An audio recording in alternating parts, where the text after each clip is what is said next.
त्याचं देखणं स्वप्न सत्यात उतरवलं तो राजा शिवा छत्रपती आणि ज्या सुपुत्रानं त्याचं देखणं स्वप्न आपल्या अंगा खांद्यावर पेललं तो राजा शंभू छत्रपती. या सर्वांना मी प्रथमतः विनम्र अभिवादन. परंतु याच व्यासपीठावर बोलत असताना मला सर्वात अगोदर प्रश्न पडतो, महाराष्ट्र म्हणजे काय? खरं तर महाराष्ट्र म्हणजे मराठी मनांचा मावळ मातीचा महाराष्ट्र, भक्तीच्या चैलतीराचा, शक्तीच्या पैलतीराचा महाराष्ट्र, मातीत घुमसणारा तेजोमय रक्तीला कुंकुम कर्णकाचा धगधगता इतिहास सुरात घेऊन पेटणारा आणि पोलादी छाताडातल्या जीवाला पेटवणारा महाराष्ट्र. आणि याच महाराष्ट्राच्या मातीमध्ये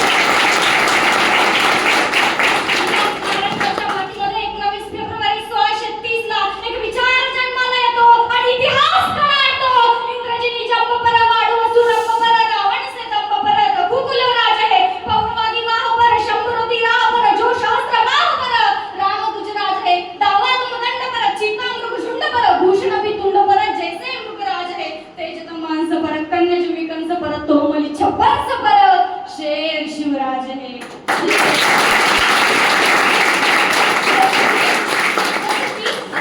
झुंजल्याशिवाय पोलाद खुलत नाही आणि या वनास ललकारल्याशिवाय मर्द खुलत नाही. अगदी तसंच खिडकीच्या घोड्यावर स्वार होऊन पेटत्या ज्वाळ्याचा लगाम हाती धरून निखऱ्यास हाच मारणाऱ्या एका झगमगत्या पेटत्या अंगाराचा जन्म झाला 19 फेब्रुवारी 1630 ला या महाराष्ट्राच्या मातीमध्ये छत्रपती शिवाजी वजनदार शब्दांनी एका ज्वाळेचा जन्म झाला ज्या एकाच ठिणगीने उभा महाराष्ट्र पेटवला. तोच निश्चयाचा महामेरू अखंड स्थितीशी निर्धारू बहुत जनांसी आधारू श्रीमंत योगी. परंतु आता प्रश्न पडतोय की माझा हा राजा हा रयतेचा राजा नेमका ह्या हिंद भूमीवरच जन्माला का हो आला?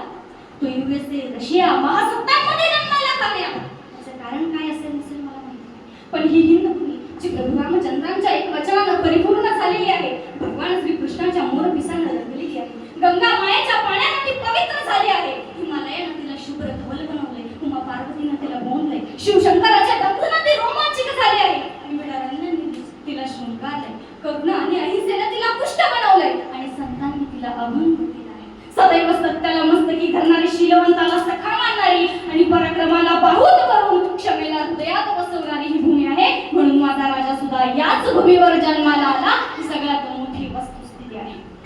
परंतु याच भूमीमध्ये अनेक राजे महाराजे बादशाह शहंशाह आलमगीर होऊन गेले. आले तसेच भूतकाळाच्या पडद्या आड विलीन झाले. आले तसेच भूतकाळाच्या पडद्या आड विलीन झाले. परंतु जगाच्या पाठीवर पहिल्यांदा 19 फेब्रुवारी 1630 ला एक विचार जन्माला येतो आणि जो जवळजवळ 400 वर्षानंतरही अजूनही आम्हाला शिकवतो कसं जगावं कसं मरावं. आता ते कसं आठवा तो दिवस 10 नोव्हेंबर 1659 लिंदाड्या या बहिणींच्या अपुरुष लचके वेशीवर टांगले जात होते.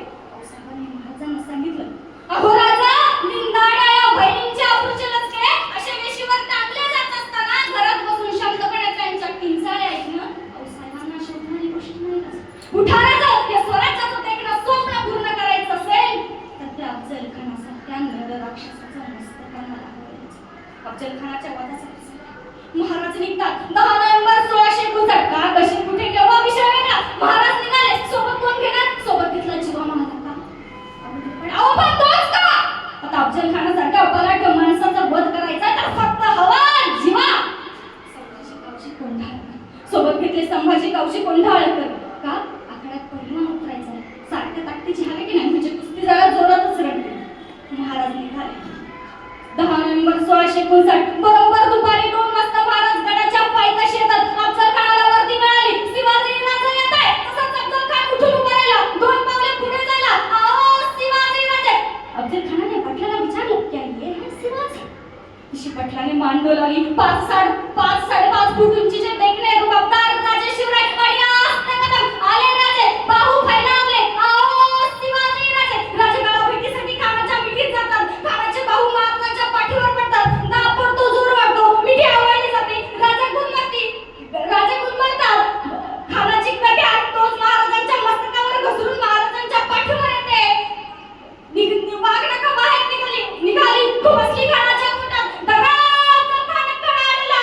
तोच कृष्णाची कुलकर्णी फिरला. महाराजांच्या मस्तकावर वार केला. महाराज फिरले. कृष्णाची कापला. सय्यद बंडा झेपावला. सय्यद बंडाने महाराजांच्या मस्तकावर वार केला. तोच जीवन महाराजा दांड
शिवचरित्र शिकवतं आम्हाला आमच्या माईवर, आमच्या मराठीवर, आमच्या माऊलीवर प्रेम करायचं शिकवतं.